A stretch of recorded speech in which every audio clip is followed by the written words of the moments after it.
Episod 10 tamat. Mana budak ni? Opel! Ipin! Cepatlah kalaban ni! Sama ke atas? Sabar. Kita pergi. Jap. Cepatlah ke atas! Ish, apa sajalah budak-budak ni? Ipin, nanti kau nak beli apa?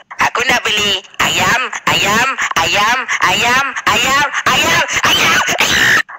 Ayam kau pandai. Semua kau nak beli. Aku tinggal apa? Tulang ayam. Wah, banyak makanan. Terus, nak duit? Nah, RM50. Tapi janganlah membazir. Terima kasih, Kas.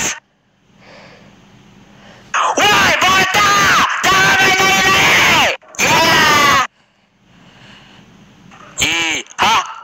Wow! Alamak! Alamak! Wow! Alamak! Isi damnya!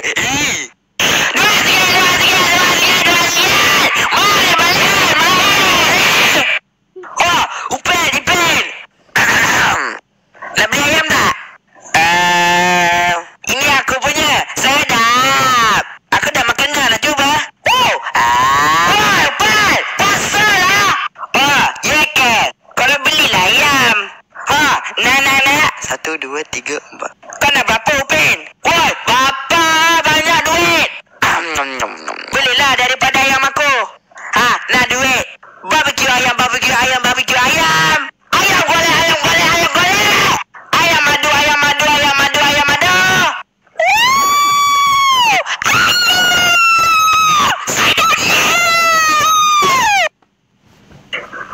Mana budak-budak ni?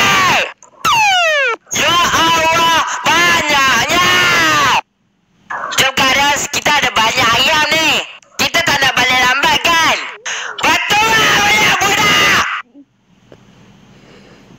Wah, Pak, tengok ni. Wow! Banyaknya ayam. Itulah Opa. Mana kau nak dapat duit? Kita akan menambung. Betul. Menambung gunun. Dah tu, semua ayam. 100, 1,000, 200. Kita beli atau apa? Opa suka kan? Betul. Opa manjakan orang. Layan. Betul lah tu. Jangan bising-bising depan dia sikit. Upin, cepatlah siap. Macam mana ni, Opa? Siapa nak habiskan makanan ni? Kita lah habiskan. Aduh, sakit pula aku. Tak sempat makan lagi ya sayang. Habiskan semua.